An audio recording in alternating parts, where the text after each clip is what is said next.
Hey, BassGeek here, and one size, or I should say setting, doesn't always fit all or every situation that you have to find bass in. So let me show you my settings.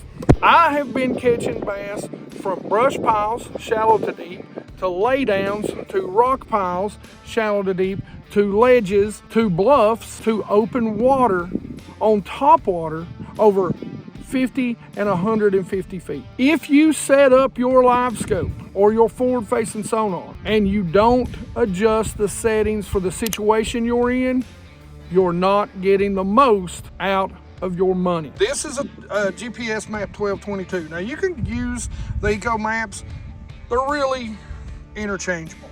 The reason why I go with this is so I can do this right here, which means I can film for you geeks. You cannot do that with this one, at least not yet. So before we dive right into the settings, there's some tips and tricks that I want to share with you, and there's a reason why I have mine set up a certain way that I think will help you guys decide as you're setting up maybe a new boat or buying to go on your current boat, whatever it is that you're going to do. So let's jump into those first. I've got two echo maps here. Now, it doesn't matter about the size or anything. Now, I've got an echo map up here, but the big question for most of you guys is going to be why do I have a GPS map? And by the way, look, I've used a lot of different companies, but you're not going to get the separation. You're not getting that separation from anybody else. So I've got a GPS map and a echo map. If you have no need to film your returns, I would highly suggest going with the echo maps. The reason why is because these two will not communicate. They will not communicate, and that GPS map will not communicate there. Now, benefits of that. Why do I say that? Why do you care if your forward facing is communicating with your console? Because I can put that trolling motor, that forced trolling motor down. I can share from the echo map to the other echo maps, and I can sit right back here with my forced trolling motor remote, and I can watch, and I can idle, and I can search in open water. That don't sound like a lot, but trust me, I've spent a lot of time standing on that trolling motor. By the way, big shout out to Boat Effects, deck plugs, foam, and the best safe mount with locks. And yes, they do have a lock for the echo maps, so you can't just pop the heads off. If you're like me, however, you've got a channel, you're doing something else, you want to share those, or you even want to study them when you get home. Currently, the echo maps do not record to active captain on a phone or a tablet. Now, you can have a tablet, mount it right there, and be able to see your returns. Me, I know you see this big pretty boat, but I'm a cheapskate. I'm not buying a tablet for that. When I love Garmin, but Garmin ought to fix that. It's just ridiculous that you can't record it from the echo map. In another video, you see me talk about the Foresight.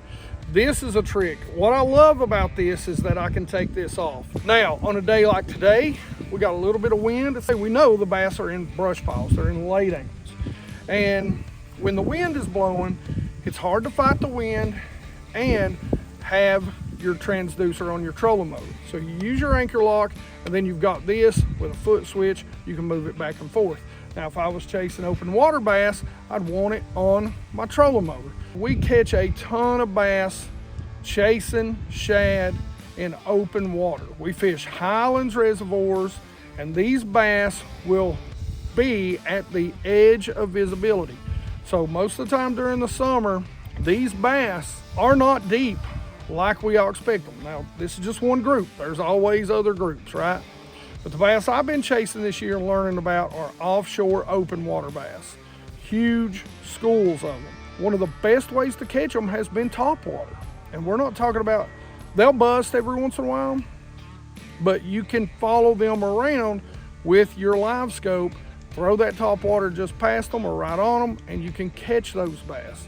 This is a little trick that I've learned to be able to see your popper, your smaller walking baits, anything you want, up to 120, 130 to 150 feet out.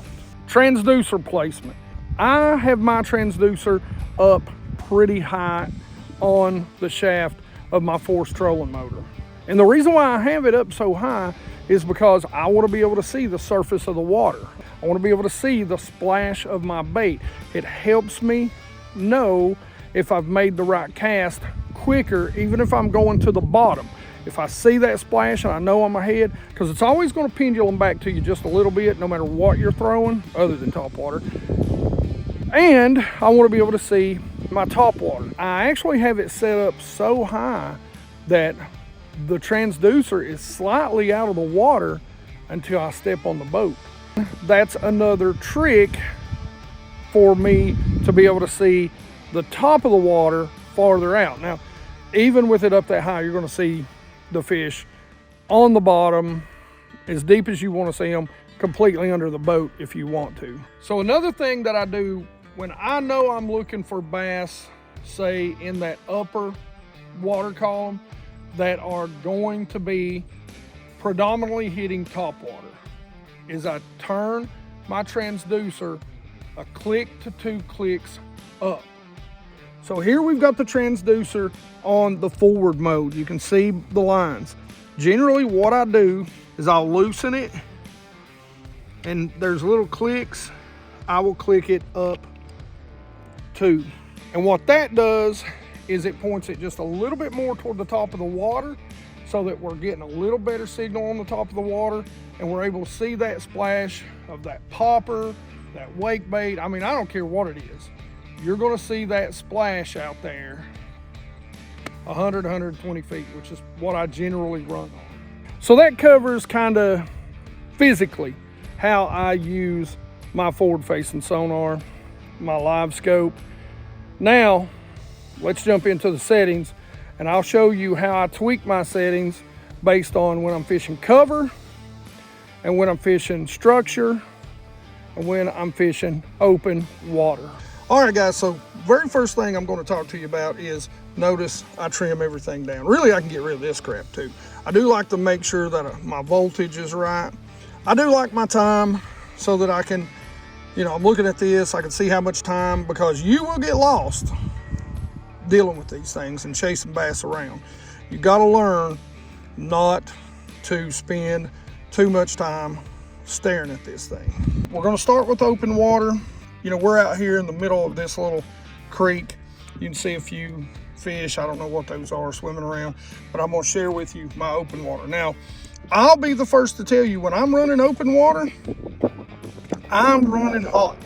If you're one of those guys that are super anal about a clear screen and open water, to me, you're just asking to miss fish, especially if you're running at 120 feet or more, because when you come across bass that are 120 feet out, but they're running across your beam, left to right, and they're not inside that cone at all times, then what you're going to end up having is a very faint return on those fish.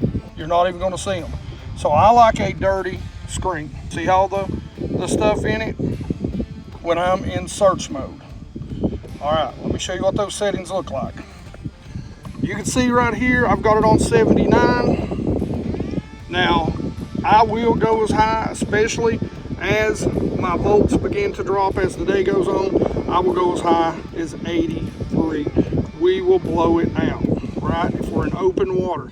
But probably my go-to setting right here is right around 76 to 78, and depth will matter.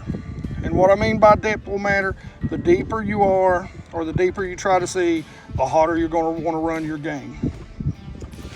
When you're in open water, something that goes hand in hand with your game, go to menu, sonar setup, appearance, color game. Mine is always at least 83 in open water. Now, depth. when I go to depth, I want the bottom generally, like we're in a creek channel right now, right here, about 2 inches of the screen or so or less on the bottom. So like right here, it's a little high. I'm gonna back it down to about right in there. Never run auto bottom, never run it. Most of the time, my forward range, it's 120 or it's 80. 90% of the time, unless they're in cover, those bass are 30 feet out. I don't know if they're sensing the transducer. I don't know if they're sensing the boat, but they're getting used to us being there. 30 feet, almost never get a bite that close anymore. So now let's run through the open water settings inside the menu. You've seen them here. You know what I'm doing. I run the grid, and I'm gonna tell you why I run the grid, especially if I'm running at 80 feet. If I know where these bass are sitting and I'm running at 80 feet, these boxes are 5 foot long. 5 feet is 60 inches. So a third, if I see a fish in that box and he's a third of that box, I know he's about 20 inches long. If he's about a quarter, I know he's about 15. That'll help you start to learn to understand size of bass. Now let's go into menu. Here's the overall settings. There's the 3 on the front. Depth range, forward range, transmit, of course on. Sonar setup. This is where all the important stuff is, in my opinion. Now noise reject I run low. Ghost reject low. TVG off.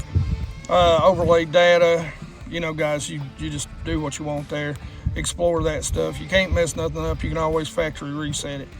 But appearance is also, you know, I run amber. Play around, especially when you're fishing bottom. There's a lot of good colors in there. You heard me. 83. This is going to be really important, the color game, when we start talking about structure and cover. Color limit, I generally set on default and it's 0. So I'll set it to 0. I won't run it real low. Trails are off and bottom fill's off. And realistically, I mean, that is everything else on this unit, because it does nothing else, is pretty much default. So you can see a brush pile out here, and if you look right up here, you'll see that lay down right there, and that's actually the end of it. You know, we're running hot. We're still running at 120, and that's one of the first things. I've already changed it to 40, and maybe even get down to about 30. I'd say 40 right there. When I'm fishing brush piles, 80 feet, and sometimes if I'm fishing super shallow, I'll even come down to about 50, 55. You can see the separation as it starts to break it up. But about 80 feet is where generally I like it. And you can see a bass swimming up out of there right now, right there. Now we want to change everything. So we want to go into menu. We want to go down to sonar setup. We want to go down to, we want to go to appearance. And here we want to back this down just a little. Sometimes you can back it down quite a bit and get some separation, but I like it still at about that 75, 78. Now, something that I like to do here is we're definitely going to crank our gain down. So we want to get that happy medium to where we're still seeing fish. Right there, look at that. Good little group of fish in there. And you can see we've drifted in a little bit. I'll probably come down. May run it up just a little. But there we go. And like I said, we can cut that gain down just a touch. And there's a bunch of fish sitting right out here on the edge, which is what we kind of expect right now. So that'll be the changes that I make when I'm fishing brush. And like I said, I'll get in closer. If I'm flipping, you know, you can see how close we are to this bank. You can see we've kind of drifted. You know, it's just hard to keep the boat still. I don't have the Foresight hooked up right now. But this would be a perfect situation where I can hit my trolling motor, I get in the right position, I can hit that anchor lock, and then I can sit here with my Foresight and scan. Perfect situation for that. bluff isn't really tall, but this is a channel swing. This is a bluff, and trust me, it is all sheer rock beneath here. You'd see we're pointing right at it. You kind of see where it is. We've got maybe some bluegill or some crappie. And just to be honest with you, I'm gonna show you this, but to be honest with you, I pretty much do the same exact settings. I will take my color limit down if I'm fishing a big bluff wall, and I'll take it down. I've taken it as far down as about 35, 38, and I want to kind of show you that, right? So you see the bluff wall over here to the side of us, but everything is going to be about the same. You know, may even cut that gain down just a little bit more into that 69 to 71 range. You can see a couple of fish if you see those bright spots right there, right? So let's go in. Let's go in the sonar setup, and let's go to color gain. Sorry, I called it color limit earlier. And let's go down. So you'll see a lot of times you can start to see in here it's not blowing that rock out as much now. So we can go down to 40. Now, you will need to adjust your gain just a little bit. And now you can see the bottom fish a little bit better. Like right there. See there? There's some on the bluff. Right there. They're right tight to the rock. Now I can't tell you those are bass or not, but you're going to be able to see those fish. Now they get real bright right here. We'll go on out the bluff a little bit here.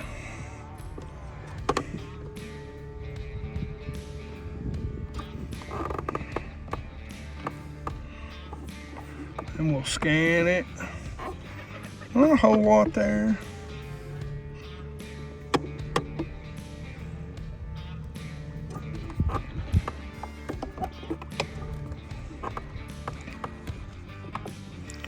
So see, we're not seeing, there we go. See them right there? A few little fish right here. Again, probably crappie. There's this definitely some shad or some small crappie. Geeks, we've got a ton of fishing videos out there that shows us going out and catching these fish.